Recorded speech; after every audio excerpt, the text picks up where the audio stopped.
Welcome to today's pattern. I'm going to be tying my Klinkhammer with an upwards facing eye. Find out why soon. If you're totally new to fly tying or you just want to brush up on a few fundamentals, we've actually put together a free video course that teaches you things like being able to attach your thread and start off at the beginning of making a fly, applying dubbing to your thread, and then a few different variations of the whip finish knot from simple to more advanced. If that's something that interests you, click through on the link in the description and you can start getting to grips with some of these basics, and that'll let you tie along with the patterns that we're making in this series. So before we get started, why the upward facing eye? This upward facing eye is not quite as extreme as some upward facing eyes on the old school dry fly hooks that you might have seen. It's what's called an emerger hook, and so it's got like a slight sort of curve at the back but a bit of straight shank as well, and then this slight upward kick to the eye. This fly is primarily for fishing line or leader off the water techniques, particularly duo, when you're in pocket water and you're holding a long light nymphing rod off the water all the way to your dry fly for duo. If you've ever done that in the past and you've tied Klinkhammers on regular curved hooks that are designed for tying grubs and nymphs, you may find that your Klinkhammer ends up on its side or fishing upside down quite a lot, and you find your Klinkhammer seems to be drowning and not really fishing right. And the reason for that is when you're delivering with a high rod stop and fishing lifting all the leader and line off the water quite often, most of the forces on this fly are pulling upwards up off the water. And if you've got a downwards facing eye, that just basically wants to flip the hook upside down. So you'll see that Klinkhammer never sits right when you cast.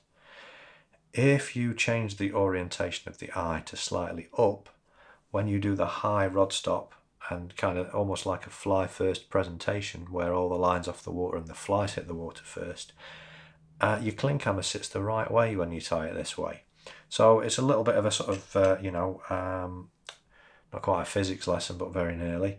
I'm going to get on with the tying. This is probably the most complex fly I'll be tying in this series, so forgive me if I have to stop and start a little bit. I am going to have to reposition the camera at one point because we're going to go for a change of orientation in the vise. You'll see later why we do that.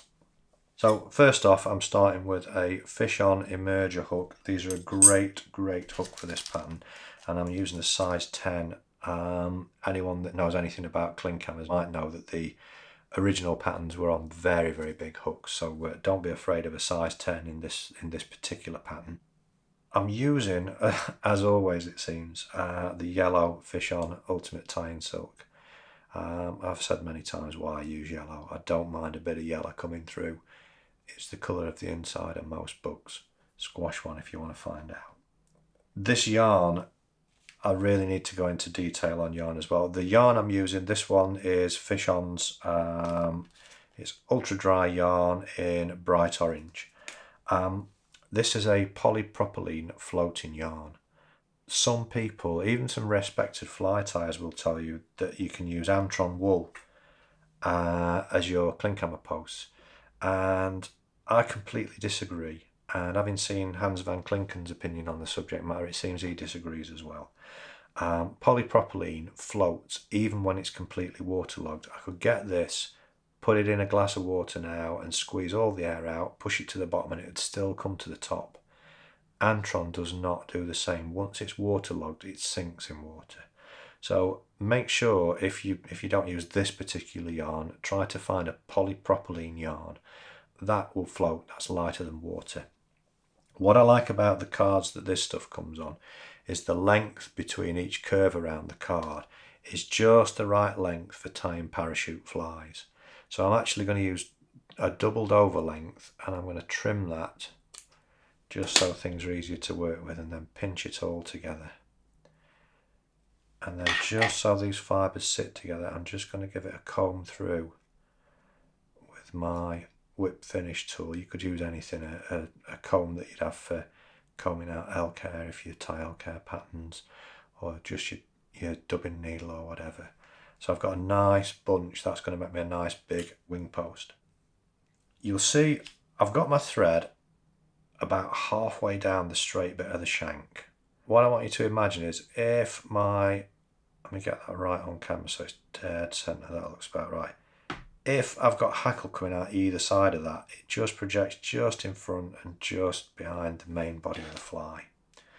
So what I'm going to do now is I'm going to come in under the thread and get that sat on top of the fly there. And I'm going to give it a couple of turns on top, maybe even 3 turns loose, and then I'm going to pinch the whole lot and kind of lift on the hook as I pull down, and we get that to go really nice and tight. Then I'm going to comb this back with my fingers and make touching turns, working back down, and really squeeze this stuff down tight.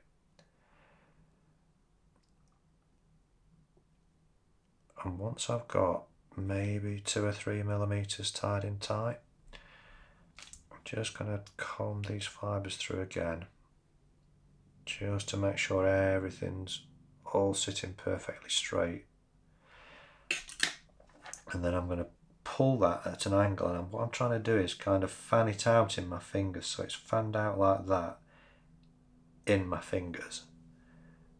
And then I'm going to go in and I want to cut on a diagonal like that, and I'll just trim those loose ones off at the end. But you can see we've got like a taper on these fibres, and I'm going to stroke these fibres and slowly work my way down. You may get the odd 1 or 2 sticking out. If you want to go back over and catch them down, you can, but the next part of the tie-in is going to take care of that anyway, because we're going to put some dubbing over the top of this. But what this does, it gives you a nice thick body with a lovely taper on it that has the added advantage of having polypropylene in it, which is lighter than water and float, so it gives a bit of buoyancy. But as you get further down the hook, the buoyancy is less and less, and this is one of those flies where the back end of the fly wants to stick down into the water. So we've not got too much floatability right down the bend here, but up where it's going to be just breaking the surface, we've got plenty of floatability. So as you can see, there's a few ragged fibres.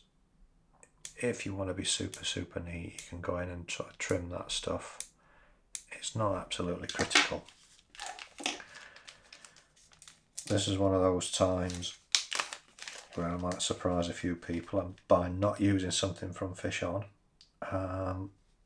If you watch through all of these videos somewhere, I'm sure I've already mentioned that I had a hand in developing most of the Fish On material, so it's not that I have any kind of sponsorship from Fish On. I actually sold my share in the company and have nothing to do with that now.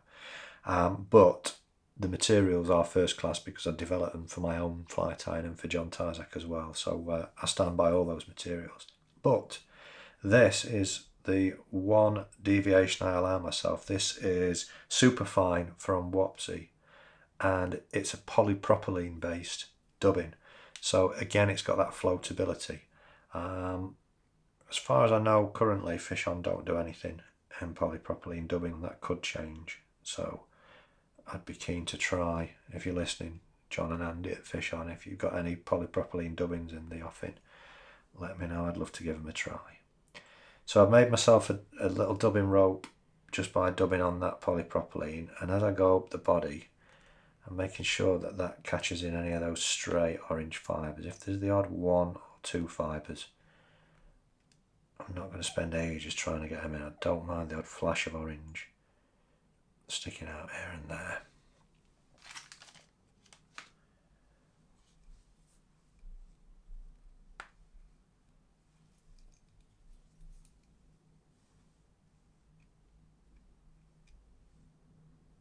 And I want to stop just a couple of mil short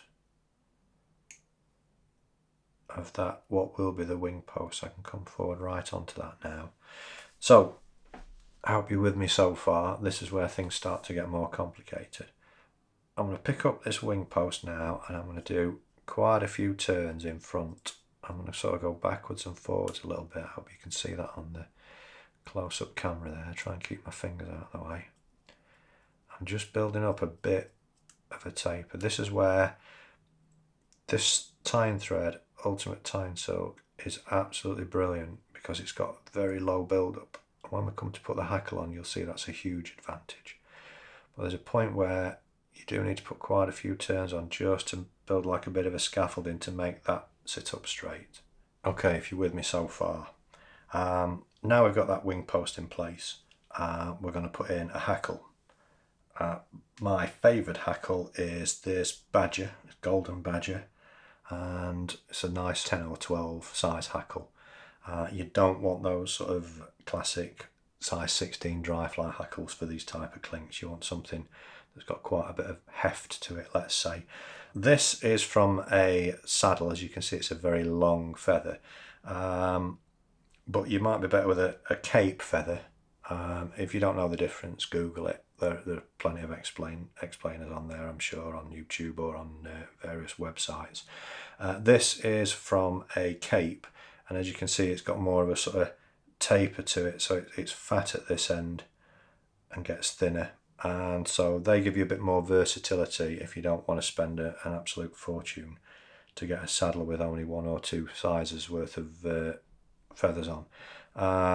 I tie a lot of Klinks, so I went and got myself this particular saddle that this came off. A little bit of a word on hackles for Klinkhammers. There are 2 sides to a hackle. There's the outside of the hackle that when the feather was attached to the bird would be facing the outside world. And that's generally shiny, and it's got a slight sort of curve to it where it curves downwards if you've got the shiny side up. Then there's the underside of the feather that would be facing the bird's skin when it was attached to the bird. That tends to be more matte and dull finish, and so you want the dull side up so that the curve of the feather curves upwards, so you get this sort of inverted parachute in your hackles.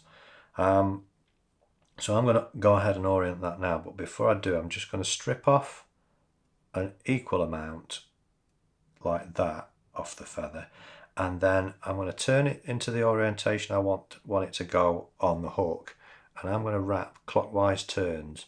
So the first part of the turn, I'm going to strip off maybe 6 of those feather fibres. If you can see that, we've got almost a turn's worth to go around this wing post before we start to actually get some of these hackles come into the equation. So I'm working behind this wing post now, but if I come around the front, I'm going to show you. I'm going to tie that in with those first set of hackles level with the wing post and a bit of a gap at the back there, just so we've got somewhere for this to make a turn before we start bringing the hackle fibres in. So I'm catching that in and running right back to the wing post, and then I'm going to bend that up out of the way so it's going straight up off the top of the wing post like that, and I'm just going to lay that into the wing post and leave it there because I want to add some of this dubbing, which won't show up very well through that chaos. It's shimmer dub from Fish On in peacock green. It's a very iridescent, peacocky looking dubbing. It's got that wonderful sort of iridescence that you see in natural peacock herl. So what I'm going to do here is make a nice sort of thorax that sits underneath the hackle. So just moving that out of the way, taking it up to the eye of the hook, and I'm going to work back from the eye to the wing post like that. So I've got a nice bit there, and then I'm going to fold things back up out of the way, and I'm just going to put a little bit behind the wing post as well. So I'll dub some more on.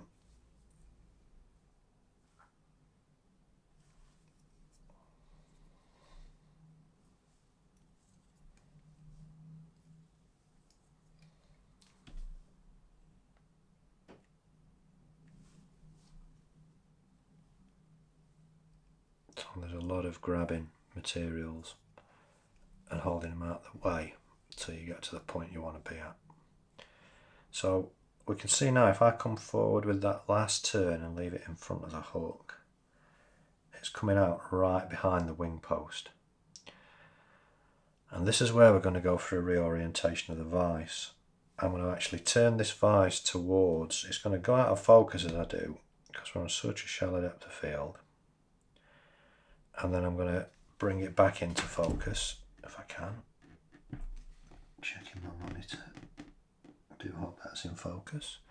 And then I'm going to turn it on its side, like this. So if I get that there, we're going to have a reposition the camera now. So hopefully you can see what's going on. What I'm going to do now is I'm going to treat this wing post like the shank of a hook. So I'm going to pick up my thread from where I left off, and I'm going to hold that, and I'm going to make a wrap around the wing post. And then I'm going to start to gradually work my way up the wing post in touching turns. Every now and again I'll just support the wing post and pull tight so that we really crush those fibres, and we're forming literally a post just above the body of the fly. Nice and tight. And then coming back down till we're right on the body of the fly, and then I'm going to pass it over and in front of the fly and just let it rest out of the way. I think you should be able to see that. So what I've done is I've built up a nice little sort of 2mm bit of thread there that's making this wing post sit really tight. Just let that bobbin get out of the way. There we go. Then what I'm going to do, I'm going to take this, and I'm literally wrapping this around the wing post now like I was wrapping it up to the eye of a hook.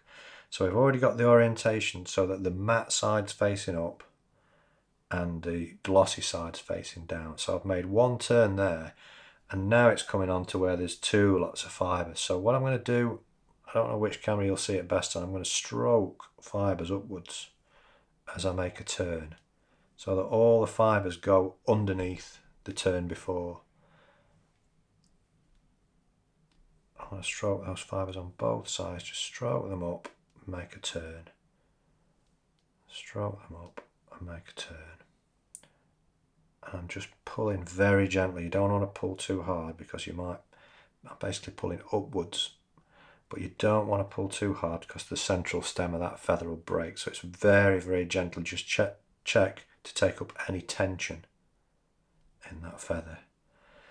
And for me, that looks like enough turns now. So I'm going to hold that up in the air, and I'm going to bring my thread back, and I'm just going to go around under those fibres. And it doesn't matter if you need to bring this bobbin a bit closer into shot. It doesn't matter if you need to sort of wiggle this bobbin around to get it to go under feathers. That's it. And as soon as I've gone through that, one side and then the other, I'm kind of happy that I've caught that feather. Then what I'm going to do, I'm going to go in there and trim off, but you've got to be really careful that you get the stem of the feather and not your thread. And then I'm going to swipe across again to lift all these fibres up. It can help to bring your thread directly below the hook so that you can line up the thread. Just pinch everything out of the way. Let's see if we can see that. Yes, we can. And then I'm just going to get a couple of turns on underneath all of that and really sort of pull down tight and lock everything in place. I like the way that's looking. So now, if I come back up to there, you can probably see that we've got the makings of a Klinkhammer. I'm going to trim my post now. So I want it about the same length as the fibres of the Hackle. So just working out, you can't put some back on, so make sure you get this right. Try and do it all in one if you can. There we go. The reason I've cut that is it just makes things easier for the next step, which is to get your whip finish tool. And we want to get those whip finishes underneath all those hackles. So this is a little bit of a tricky thing, which is why it's not a beginner's fly. So I've got maybe 4 or 5 turns under there. And remember, don't pull, you're not pulling down to tighten your whip finish, you're pulling around in the same direction as your thread wraps went. And that's bitten down tight now.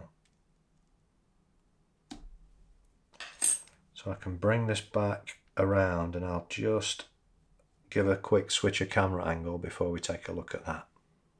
So there's our finished Klinkhammer with the upward facing eye. It is a really, really great pattern for duo fishing this. If you've ever had problems with Klinkhammers turning upside down when you're fishing what many people have called competition style duo with a long light nymphing rod, or the line or leader held off the water to your dry fly, tying it with this orientation eye is really, really great way to do it. And in my experience, it doesn't really affect the hookups or the hook hold.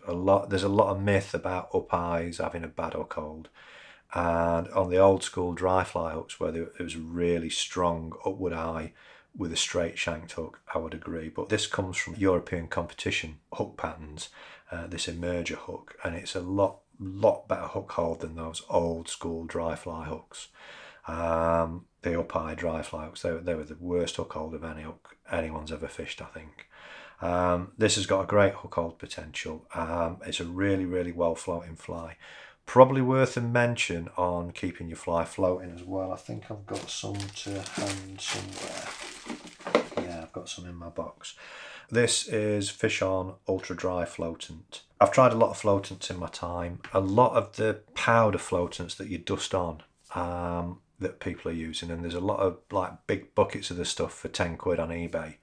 A lot of these things are fumed silica, and there are different types of fumed silica, but it's not just fumed silica in this stuff.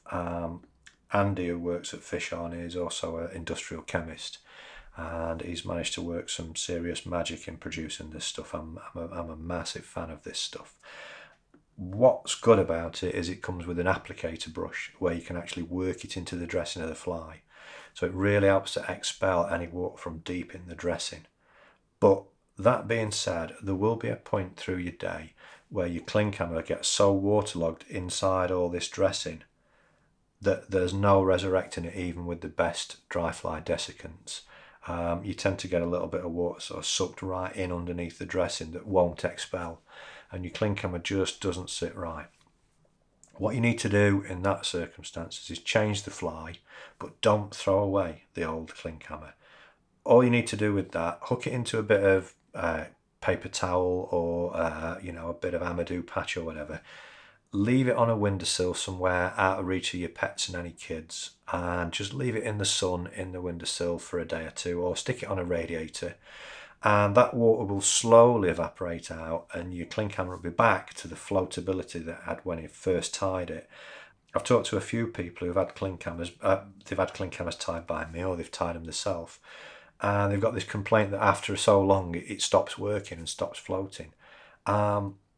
It's only a temporary state, let's say. If you can dry it out completely, it will come back to life. And this stuff is absolutely fantastic for keeping it floating as long as possible, especially if you're using it to try and suspend a nymph. It's not a way I tend to fish duo. I tend to fish it more dynamically with a falling nymph. But if you're the kind of angler that likes to use it to support your nymph, that dry fly floatant will keep it floating just a bit longer. So it's turning into half tying less than half fishing lesson there, but let's wrap it up there. That is my up-eyed Klinkhammer. I really do suggest giving that a go. If you've had problems with Klinkhammers that don't sit right, don't cast right, or land upside down, this may be the answer to all your problems.